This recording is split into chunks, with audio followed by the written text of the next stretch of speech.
क्या आपने कभी सोचा है कि जब इंसान चारों तरफ से हार जाता है, जब अपने भी मुंह मौद्दा लेते हैं और मौत सामने खड़ी होकर अट्टहास कर रही होती है, तब मदद कहां से आती है? हम अक्सर कहते हैं कि आज के इस कलयुग में इंसानियत मर चुकी है। हर कोई सिर्फ अपने स्वार्थ के लिए जी रहा है। लेकिन दोस्तों, कभी-कभी इसी स्वार्थ से भरी दुनिया में कोई अनजान अजनबी एक ऐसा काम कर जाता है जिसे देखकर लगता है कि भगवान आज भी धरती पर इंसानों के रूप में जन्म लेते हैं। नमस्कार दोस्तों, मैं हूं आपका दोस्त विवेक वर्मा और वर्मा स्टोरीज में आज मैं आपको एक ऐसी सच्ची और रुला देने वाली कहानी सुनाने जा रहा हूं जिसने मेरा नजरिया बदल दिया। यह कहानी एक ऐसे बेटे की है जो अपनी आंखों में पिता की मौत का खौफ ली एक ट्रेन में सफर कर रहा था और उस ट्रेन में एक अनजान लड़की ने उसके साथ कुछ ऐसा किया जिसे सुनकर शायद आज आपकी आंखों से भी आंसू छलक पड़ेंगे। अपने दिल को थाम लीजिए और इस सफर में मेरे साथ जुड़ दिए। ये कहानी है माधवपुर नाम के एक छोटे से कस्बे की, जहां केशव नाम का एक बेहद सीधा साधा और होनहार लड्डे रहता था। केशव के पिता, जिनका नाम दीनानाथ था, एक बहुत ही साधारण से किसान थे। दीनानाथ जी ने अपनी पूरी जिंदगी खेतों की मिट्टी में अपना पसीना बहाया ताकि उनका बेटा केशव पीआरएच लिखकर एक बद्धा आदमी बन सके और शहर जाकर नौकरी कर सके।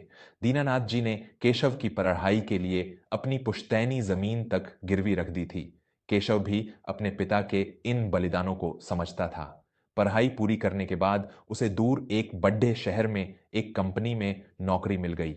शहर जाने के बाद केशव दिन रात मेहनत करता था। वह एक एक पैसा जोड़ता था ताकि जल्दी से जल्दी पिता का कर्ज चुका सके और उन्हें किसानी के उस हाथदाज तोड़दाज परिश्रम से आराम दिला सके। सब कुछ ठीक चल रहा था। केशव हर महीने घर पैसे भेजता और जब भी फोन पर बात करता तो दीनानाथ जी बस यही कहते, बेटा, तू बस अपनी सेहत का ध्यान रखना, मुझे यहाँ कोई तकलीफ नहीं है। एक पिता कभी अपने दर्द अपने बच्चों को नहीं बताता। दीनानाथ जी भी अपना दर्द छुपा गए। सर्दियों के दिन थे। शहर में कड़ाके की ठंड पड़ेच रही थी। रात के करीब 2 बज रहे थे। केशव अपनी छोटी सी रजाई में लिपटा गहरी नींद में सो रहा था। तभी अचानक उसके फोन की घंटी बजी। इतनी रात गए फोन की आवाज सुनकर केशव का दिल जोर से धड़कने लगा। उसने घबराहट में फोन उठाया। दूसरी तरफ उसकी मां यशोदा देवी की रोने और चीखने की आवाज आ रही थी। बेटा केशव, जल्दी घर आ जा। तेरे बाबूजी को अचानक सीने में बहुत तेज दर्द हुआ और वो आंगन में गिर पड्डे। यहां के डॉक्टर कह रहे हैं कि उन्हें तुरंत शहर के बड़े अस्पताल ले जाना पड़ेगा। उनके दिल की धड़कन बहुत कम हो गई है बेटा। तू जल्दी आ जा मेरे लाल। यशोदा देवी के ये शब्द सुनकर केशव के पैरों तले जमीन खिसक गई। उसके हाथ कांपने लगे। उसने किसी तरह खुद को संभाला और पूछा, मां, बाबूजी को अस्पताल लेकर जाओ। मैं अभी इसी वक्त निकलता हूं। डॉक्टर ने खर्चे के लिए क्या कहा है? यशोदा देवी रोते हुए बोली, बेटा, डॉक्टर कह रहे हैं कि दिल का कोई बहुत बड़ा ऑपरेशन करना पड़ेगा और उसमें कम से कम 3 लाख रुपए का खर्च आएगा। बेटा, घर में तो एक फूटी कौड़ी नहीं है। तू कुछ इंतजाम करके ही आना। फोन कट चुका था। केशव के कमरे में एक भयानक सन्नाटा छा गया। 3 लाख रुपए! केशव की तो महीने की तनख्वाह ही 20,000 थी। उसने जो कुछ भी बचाया था वह पिता का कर्ज चुकाने में चला गया था। इस वक्त उसके बैंक खाते में केवल 25,000 रुपए थे। केशव पागलों की तरह अपने कमरे में टहलने लगा। उसने रात के 2:30 बजे ही अपने दोस्तों, अपने रिश्तेदारों और अपने ऑफिस के सेठ को फोन मिलाना शुरू किया। मामा जी, बाबूजी को दिल का दौरा पड़ रहा है। मुझे 3 लाख रुपए चाहिए। प्लीज मेरी मदद कर दीजिए। मैं आपका एक एक पैसा चुका दूंगा। लेकिन दूसरी तरफ से वही रटा रटाया जवाब मिला, अरे केशव बेटा, तुमने गलत वक्त पर फोन किया। अभी तो मेरी खुद की एफडी टूटी नहीं है, पैसा फंसा हुआ है। किसी ने बहाना बनाया, किसी ने फोन नहीं उठाया। जिस दुनिया को केशव अपना समझता था, आज रात के उस अंधेरे में सबने उसका साथ छोड़ डाल दिया था। केशव फूट फूट कर रोने लगा। उसने अपना बैग उठाया, अपने 25,000 रुपये निकाले और पागलों की तरह रेलवे स्टेशन की तरफ दौड़ेच पड्डा। स्टेशन पर पहुंचकर उसे पता चला कि उसके कस्बे की तरफ जाने वाली एक ही ट्रेन है जो बस कुछ ही देर में छूटने वाली है। इमरजेंसी का वक्त था। रिजर्वेशन का कोई सवाल ही नहीं था। केशव ने जनरल डिब्बे का टिकट लिया और उस खचाखच भरी हुई ट्रेन में किसी तरह धक्के खाकर चरच गया। ट्रेन का जनरल डिब्बा, जहां तिल रखने की भी जगह नहीं थी। लोग जमीन पर बैठे थे, सामान रखने की जगह पर सो रहे थे। केशव की आंखों से लगातार आंसू बह रहे थे। उसका मन बस उड़ कर अपने पिता के पास पहुंच जाना चाहता था।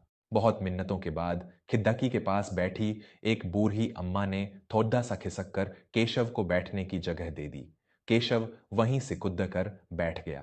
ट्रेन अपनी रफ्तार से अंधेरी रात को चीरते हुए आगे बढ़ रही थी। केशव का फोन बार बार बज रहा था। अस्पताल से रिश्तेदार फोन कर रहे थे कि जल्दी पैसे लेकर पहुंचो, पिता की हालत बिगड़ रही है। केशव ट्रेन के उस शोर शराबे के बीच भी फोन पर हाथ जोड़कर सिसक सिसक कर अपने एक और दूर के चाचा से मिन्नतें कर रहा था। चाचा जी, मेरे बाबूजी मर जाएंगे, सिर्फ कुछ रुपयों की बात है।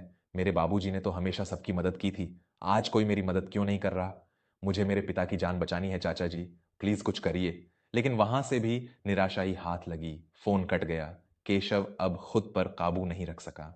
वह ट्रेन के डिब्बे में इतने सारे अनजान लोगों के बीच अपने दोनों हाथों से अपना चेहरा छुपाकर जोर जोर से रोने लगा। उसकी हिचकियां बंध गईं। उसे लगने लगा कि वह एक अभागा बेटा है जो अपने पिता के लिए कुछ नहीं कर पा रहा है। केशव के ठीक सामने वाली सीट पर एक लड्डी डीएच बैठी हुई थी। उसका नाम देविका था। देविका बहुत ही साधारण से सूती कपड़े पहने हुए थी। उसके चेहरे पर एक अजीब सी गंभीरता और थकान थी। उसके हाथ में एक पुराना सा कपड़े का थैला था जिसे वह अपने सीने से लगाकर बैठी थी। देविका काफी देर से केशव को देख रही थी। उसने केशव की फोन पर हुई सारी बातें सुन ली थीं। वह केशव के बहते हुए आंसुओं को और उसकी उस बेबसी को बहुत गहराई से महसूस कर रही थी। जब केशव रोते रोते निढाल हो गया तो देविका ने अपनी पानी की बोतल निकाली और केशव की तरफ बढ़ाते हुए बहुत ही शांत और मधुर स्वर में कहा, भैया पानी पी लीजिए,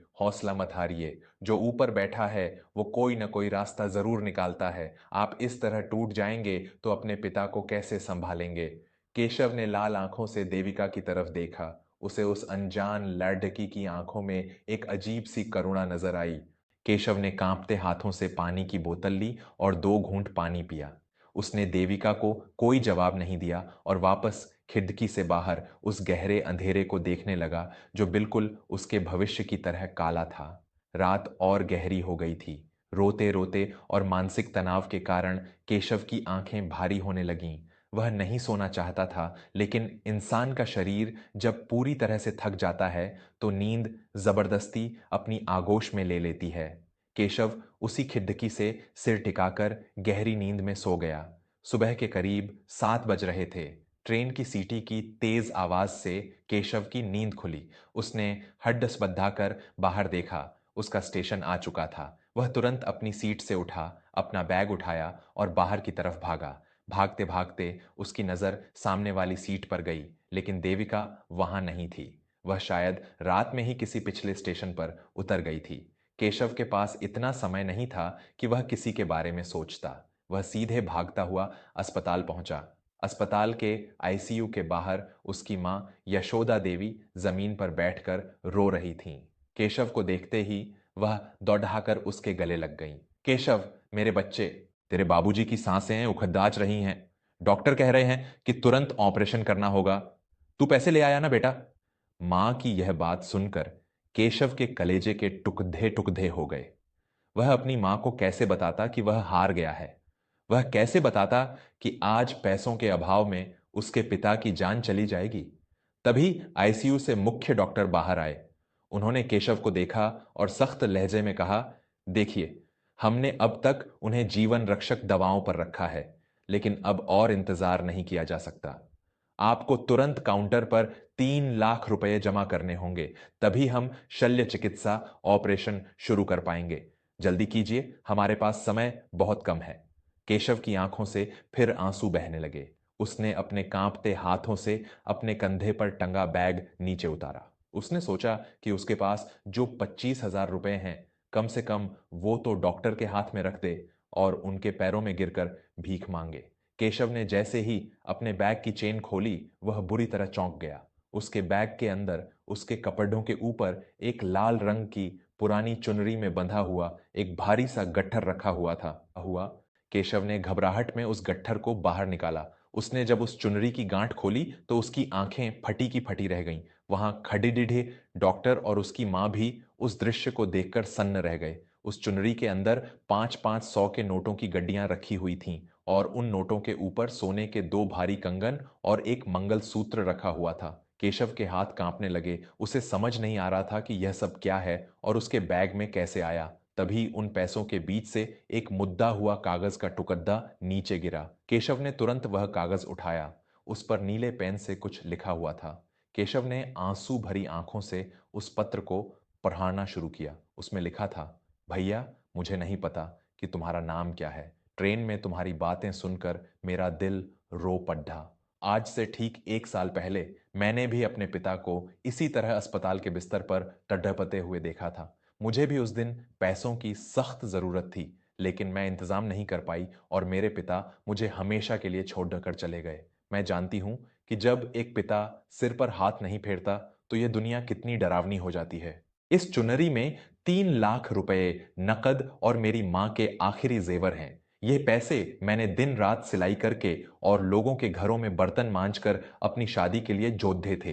कल ही मेरी शादी की तारीख पक्की होने वाली थी और मैं यही पैसे लेकर जा रही थी। लेकिन जब मैंने तुम्हें रोते हुए देखा तो मुझे लगा कि मेरी शादी से ज्यादा जरूरी किसी के पिता की जान बचाना है। एक कन्यादान तो रुक सकता है, लेकिन किसी के सिर से पिता का साया नहीं उठना चाहिए। इन पैसों से अपने बाबूजी का इलाज करवाना भैया। ईश्वर उन्हें लंबी उम्र दे। तुम्हारी एक अनजान बहन। पत्र के वे शब्द पढ़कर केशव वहीं अस्पताल के फर्श पर घुटनों के बल गिर पड़ा। वह धाधे मार मार कर रोने लगा। अस्पताल के डॉक्टर, नर्सें और वहां मौजूद हर इंसान की आंखों से आंसू बहने लगे। इंसानियत सच में आज रो रही थी, लेकिन दुख से नहीं, बल्कि एक लड़चकी के इतने महान त्याग और निस्वार्थ प्रेम को देखकर। केशव ने तुरंत वह पैसा काउंटर पर जमा किया। डॉक्टर ने पूरे प्रयास के साथ दीनानाथ जी का ऑपरेशन किया। 4 घंटे के उस लंबे और जटिल ऑपरेशन के बाद डॉक्टर ने बाहर आकर मुस्कुराते हुए कहा, बधाई हो, ऑपरेशन सफल रहा। आपके पिता अब खतरे से बाहर हैं। केशव ने आसमान की तरफ देखकर हाथ जोड़े और उस अनजान बहन देविका की लंबी उम्र की दुआ मांगी। दोस्तों, सालों बीत गए। केशव आज एक बहुत बड़ा अफसर बन चुका है। दीनानाथ जी पूरी तरह स्वस्थ हैं, लेकिन केशव आज भी उस ट्रेन के सफर को नहीं भूला है। उसने अखबारों में विज्ञापन दिए, सोशल मीडिया पर ढूंढा, हर कोशिश की कि वह अपनी उस अनजान बहन को खोज सके और उसके वो पैसे मय ब्याज के लौटा सके, उसके पैर छूकर उसका धन्यवाद कर सके। लेकिन देविका उसे कभी नहीं मिली। वो जैसे कोई फरिश्ता थी जो सिर्फ केशव के पिता की जान बचाने के लिए उस रात उस ट्रेन में आई थी। यह कहानी हमें सिखाती है कि हम भले ही भगवान की कितनी भी पूजा कर लें, लेकिन असली भगवान हमारे कर्मों में, हमारी इंसानियत में बसता है। जब हम किसी अनजान के दर्द को अपना दर्द समझ लेते हैं, जब हम किसी गिरते हुए को अपना हाथ देते हैं, तो हम खुद भगवान का रूप बन जाते हैं। देविका ने जो किया वह कोई साधारण इंसान नहीं कर सकता। उसने अपनी खुशियों की बलि देकर एक परिवार को उजड़ने से बचा लिया। इसलिए जीवन में जब भी आपको लगे कि आप किसी की मदद कर सकते हैं, तो पीछे मत हटिएगा। क्या पता आपका एक छोटा सा प्रयास किसी की पूरी दुनिया बचा ले। आपको आज की यह कहानी कैसी लगी? क्या आपके जीवन में भी कभी किसी अनजान व्यक्ति ने ऐसे फरिश्ते की तरह आपकी मदद की है? अपने विचार और अपने अनुभव जरूर साझा करें। मैं हूं आपका दोस्त विवेक वर्मा। इंसानियत और भावनाओं से जुड़ी ऐसी ही दिल को छू लेने वाली कहानियों के लिए वर्मा स्टोरीज के साथ हमेशा जुड़े रहें। अपनों का ख्याल रखें और हमेशा दूसरों की मदद के लिए हाथ आगे बढ़ाएं। धन्यवाद और जय हिंद।